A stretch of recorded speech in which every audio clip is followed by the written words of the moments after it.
एक आम आदमी कहाँ जाए। इस दुनिया की हकीकत के बारे में इंसानों में बहुत से मुख्तलिफ नज़रियात पाए जाते हैं। बहुत से इख्तलाफात इंसानों के दरमियान पाए जाते हैं। एक आम आदमी कहाँ जाए। क्या इंसान मटीरियलिस्टिक अप्रोच के साथ इस दुनिया को देखे। इंसान मान ले कि मैटर और एनर्जी इस कायनात की आखिरी हकीकत है, या फिर इंसान इसको एक मकसद के साथ देखे कि जो चीज़ दुनिया में जैसे भी एग्ज़िस्ट करती है उसका एक मकसद है। मैटर और एनर्जी एग्ज़िस्ट करता है तो उसका भी एक मकसद है। तो क्या इंसान मटेरियलिस्टिक अप्रोच के साथ देखे या फिर उसको एक मकसद के साथ देखे। इंसान अगर मज़हब को माने तो किस मज़हब को माने, या फिर इंसान एथीज़म को ठीक माने, या फिर इंसान एग्नोस्टिक रवैये को दुरुस्त माने। तो एक आम आदमी कहाँ जाए, किस नुक्ता नज़र को ठीक माने। एक आम आदमी से सिर्फ ये तकाजा है कि वो अपनी नीयत साफ़ रख कर तमाम तर तासुबात से बुलंद होकर किसी भी नज़रिए के बारे में कोई भी राय कायम करे। अब उसकी किसी नज़रिए के बारे में क्या राय है ये चीज़ अहम नहीं है। असल चीज़ ये है कि उसने ये राय किस बुनियाद पर कायम की है। क्या उसकी नीयत साफ़ थी या नहीं थी। वो तमाम तर तासुबात से बुलंद होकर उसने राय कायम की थी या नहीं की थी। अब जो भी उसने राय कायम करनी है वो किस बुनियाद पर करनी है, अपने इल्म और अकल की बुनियाद पर। अब जो इल्म है वो हर शख्स का रिलेटिव है। ऐसा नहीं किया जा सकता कि हर शख्स जो है वो इतना इल्म लाजमी हासिल करे। हर शख्स का रिलेटिव है। जितनी अल्लाह ताला ने किसी को सलाहियत दी है, जैसे किसी को औलाद दी हैं, उसी लिहाज से हर शख्स इल्म हासिल करे। और अगर आपकी नीयत साफ़ है और आप अपने तमाम तर तासुबात से बुलंद होकर किसी भी नज़रिए के बारे में कोई राय कायम की है तो अल्लाह पे यकीन रखें कि आप अपनी मंजिल तक पहुंच जाएंगे। असल चीज़ यही है कि आपकी नीयत साफ़ होनी चाहिए। अब ये देखें कि दुनिया में इतने मुख्तलिफ नज़रियात क्यों एग्ज़िस्ट करते हैं। देखें, मज़हब का बुनियादी मुकदमा क्या है। मज़हब का बुनियादी मुकदमा ये है कि ये दुनिया एक आजमाइश है, और आजमाइश के लिए ज़रूरी है कि लोगों को मुख्तलिफ माहौल मिले, मुख्तलिफ कंडीशंस मिलें जिसमें उनकी आजमाइश हो सके। अगर सबको एक ही तरह का माहौल मिले, सबको एक ही तरह की कंडीशंस मिले, तो इस दुनिया को आप इम्तिहान तो नहीं कह सकते। एक वक्त के लिए सोचें कि दुनिया के तमाम इंसान एक ही तरह से सोचते हों, दुनिया में सिर्फ एक नज़रिया एग्जिस्ट करता हो, दुनिया के तमाम इंसानों का इंटेलिजेंस लेवल सेम हो, दुनिया में सिर्फ एक ही रंग के लोग हों, दुनिया में कोई भी किसी मामले में भी कोई डिफरेंस ना हो,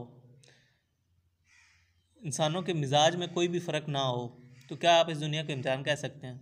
वो दुनिया जैसी भी होगी लेकिन वो इम्तिहान का आप उसको नहीं कह सकते।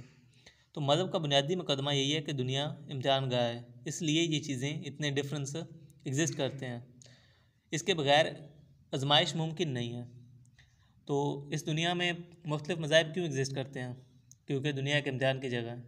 इसमें एग्नोस्टिसिज्म क्यों एग्जिस्ट करती है, क्योंकि दुनिया के इम्तिहान की जगह है। इसमें एथीज़म क्यों एग्जिस्ट करती है, क्योंकि ये दुनिया एक इम्तिहान की जगह है। इसमें मटीरियलिस्टिक अप्रोच क्यों एग्जिस्ट करती है, क्योंकि दुनिया के इम्तिहान की जगह है। अगर हर चीज़ को बिल्कुल ही परफेक्ट कर दिया जाए तो उसको आप इम्तिहान तो नहीं कह सकते। अब आप ये सोच रहे होंगे कि ये मजहबी लोग हर चीज़ को आजमाइश कह देते हैं। देखें, अब भी मैं यही कहूँगा कि आप इस आजमाइश के कॉन्सेप्ट को बहुत ही तंग नज़री के साथ देख रहे हैं। आप इस दुनिया को आजमाइश नहीं समझते, ये भी आजमाइश के लिए है। पहले मैं ये चीज़ वाज़ेह कर चुका हूँ कि आजमाइश के लिए, इम्तिहान के लिए ये ज़रूरी है कि लोग मुख्तलिफ़ तरह से सोचते हों। अगर दुनिया में सिर्फ एक ही नज़रिया एग्जिस्ट करता हो तो फिर इम्तिहान क्या होगा। तो आप दुनिया को इम्तिहान नहीं समझते, ये भी आजमाइश के लिए है। अब ये जो इंसानों को आजमाइश में डाला गया है तो हर शख्स का इम्तिहान उसके इल्म और अक़ल के लिहाज से है। क़यामत वाले दिन किसी शख्स का भी फ़ैसला करते वक्त ये देखा जाएगा कि उसको अक़ल कितनी दी गई थी, उसको सलाहियत कितनी दी गई थी, उसको ओवरऑल क्या कंडीशंस दी गई थी जिसमें उसने ज़िंदगी गुजारी, उसका इल्म कितना था, और इन सारी चीज़ों के बाद उसने किस बुनियाद पर किसी भी नज़रिए के बारे में क्या राय कायम की। अब ये जो बात है कि इंसान का इम्तिहान उसके इल्म और अक़ल के लिहाज से है, तो इल्म से क्या मुराद है कि खुदा ने जितनी उसके अंदर इल्म हासिल करने की सलाहियत रखी है वो उतना उस पर लाजिम है कि वो इल्म हासिल करे। तो अब अगर एक ऐसा शख्स है जिसके अंदर बहुत सारी ज़्यादा सलाहियत खुदा ने रखी है इल्म हासिल करने की, उसको माहौल भी ऐसा मिला है कि वो इल्म हासिल कर सकता है और वो जानबूझकर इल्म हासिल ना करे, तो ये चीज़ भी उसके लिए प्रॉब्लमेटिक होगी। तो इल्म व अक़ल के मुताबिक इम्तिहान का ये मतलब नहीं है कि इंसान जानबूझकर इल्म काम हासिल करे और वो ये सोचे कि ये मेरे लिए आखिरत में बेहतर होगा। तो अगर आप जानबूझकर इल्म हासिल नहीं करते तो ये भी आपके लिए प्रॉब्लमेटिक होगा। अब आप ये सोच रहे होंगे कि कुरान ने तो कहा है कि जो शख्स हक़ का इनकार करेगा वो जहन्नुम में जाएगा, लेकिन कुरान अपने मुखातिब से बात कर रहा है। जिस शख्स तक कुरान का इल्म पहुंच गया है वो उससे बात कर रहा है।